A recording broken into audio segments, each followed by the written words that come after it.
What is going on, YouTubers? It's your boy K-Mac here with another one of those cartoon conspiracy theories you guys love so much.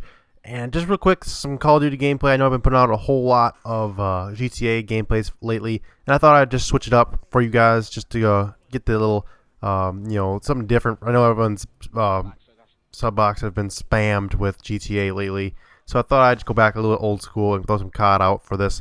But this theory is the Toy Story Holocaust Theory, and it's one I came across and I started reading and it started making a lot more sense to me. It started actually kind of being kind of creepy, so I thought I would go ahead and share with you guys. Now, if you guys are not familiar with what the Holocaust is or what it was during World War II when Nazi Germany basically murdered a couple million Jews and gypsies and all kinds of minorities and racial minorities and the gays and stuff like that. They put them in these giant camps, work camps, concentration camps, and they were basically forced to do labor until they died, or they were either gassed or anything like that. You've probably heard about it, but just for those of you who haven't, it was a huge tragedy, and probably one of the worst things that ever happened ever in the history of the world. But basically, what this says is, this theory says, is that Toy Story 3 is a direct link to it, and that the toys are, in a way, the Jews in the Holocaust.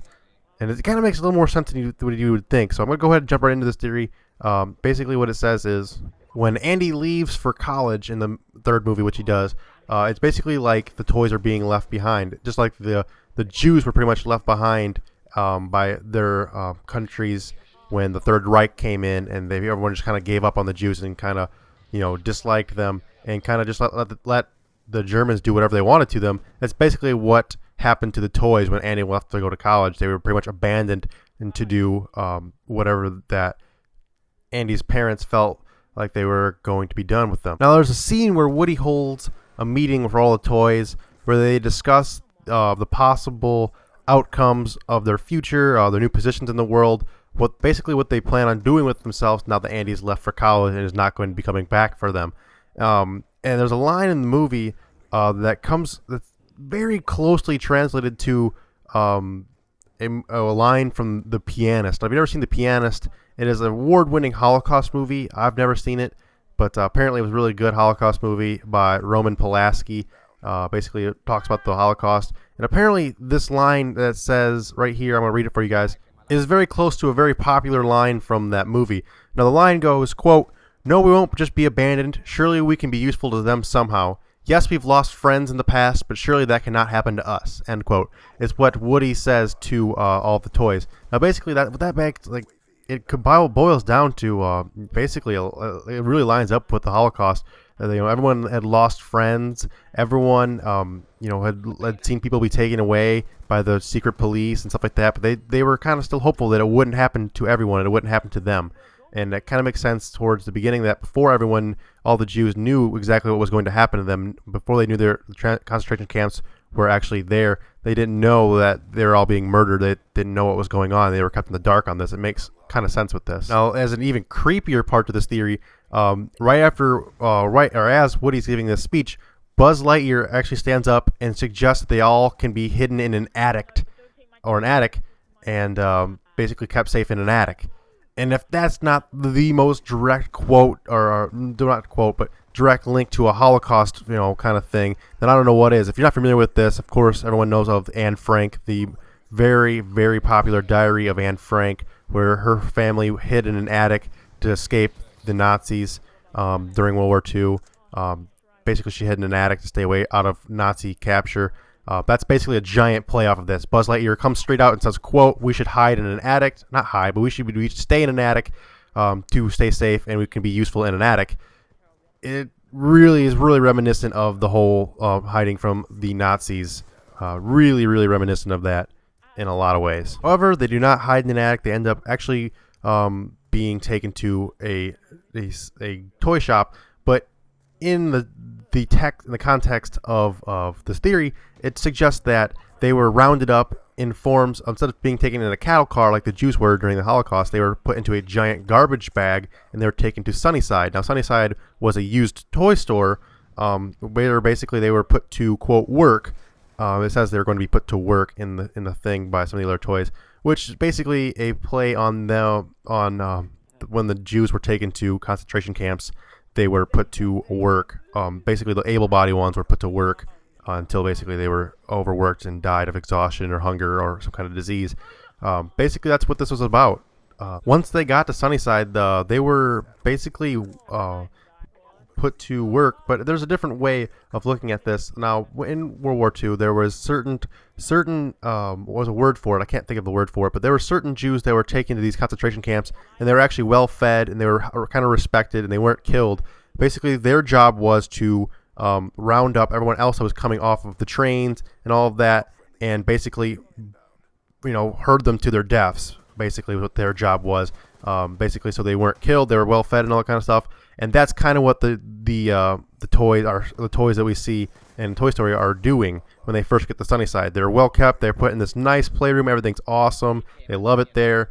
And then they kind of catch wind of what's happening in the quote caterpillar room.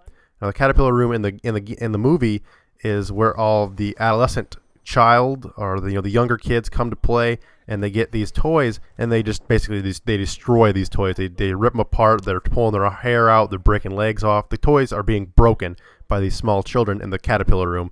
And basically, what the toys were doing when they first got there was they would greet the toys that were coming there. Like Woody and them would greet the new toys that were arriving, and then they would take them to the caterpillar room. That's basically what would happen in the real world in Nazis. They would be greeted by either other Jews that were being held captive, the ones that were being treated nicely, and they would be eventually either taken to work camps or they would be taken to gas chambers, which is terrible. But that's what happened, and it's kind of a play on that. And also, you see in the movie, once the toys have been destroyed by the small children in the quote in the caterpillar room or whatever, they are then taken to a garbage chute, which leads to a giant table where they are sorted for their metals and their precious metals like that, which is another play on Nazi Germany, where basically all of the Jews were pillaged for all of their precious metals and all of their belongings, even like golden teeth and stuff like that were taken from all the Jews. There was giant stockpiles of that stuff that were found later on after the war in like salt mines and stuff, where they found mounds and mounds of like gold teeth and wedding bands and stuff like that they had stolen from all of the Jews, which was terrible. But they actually found those things, and that's kind of a play on this in the movie too. But after they were sorted for that, they get you see that the actual toys that have already been destroyed by the children, and then they've been pillaged for their metals, are actually you actually see them being put into a giant flame and being burned, which again is another giant play off of the Holocaust, as a lot of the unfortunate people that were unfortunate enough to be in these concentration camps were eventually gassed and or burned in giant ovens in the Holocaust. But that's basically it for this theory, guys. I hope you guys enjoy this theory. It's kind of a darker one out there. I know it's got some some weird overtones to it. But I hope you guys enjoy this theory. So if you guys could go ahead and drop a like on this video, it would be very much appreciated. And as usual, if this video gets to 600 likes before the end of the weekend, I'll go ahead and drop out next week's theory a day early for you guys. So if you guys could go ahead and leave a comment telling me what conspiracy theory I should do next, it'd be very much appreciated. I love your guys' comments and your guys' feedback on these videos. So that would be great. But before you do that, please go to my channel and check out my previous cartoon conspiracy theory videos so you guys are not suggesting ones that I've already done. That would be great. Also, I've got a playlist over there about 20-25 videos that I've already done. So if you guys could do that, it'd be very much appreciated. And to see how there, I pick up the nuclear 30-0. And that's it, guys. Have a good day and game the fuck on. Until next time, peace out. Oh, also, I forgot to say, if you guys are new around here, you guys can feel free to subscribe to my channel for more of these videos. I do this kind of gameplay. I do all other kinds of gameplays and Grand Theft Auto and all kinds of other stuff like that. Halo, Gears of War. So if you guys are new around here, you guys can feel free to subscribe. But that's it, guys. Have a good day and game the fuck on. Until next time, peace out. Alright, like I said, thank you guys so much for watching this video. I really do appreciate when you guys hit that like button. And if we hit the 600 likes before the end of the weekend, like I said, I'll put up the next cartoon conspiracy video a day early, where you guys can go check out some of my Grand Theft Auto videos, my tricked out rides. And this week's word you guys use in the comments is submarine. So go ahead and drop that in the comment. I'll know you guys made it this far in the video, guys. Peace out.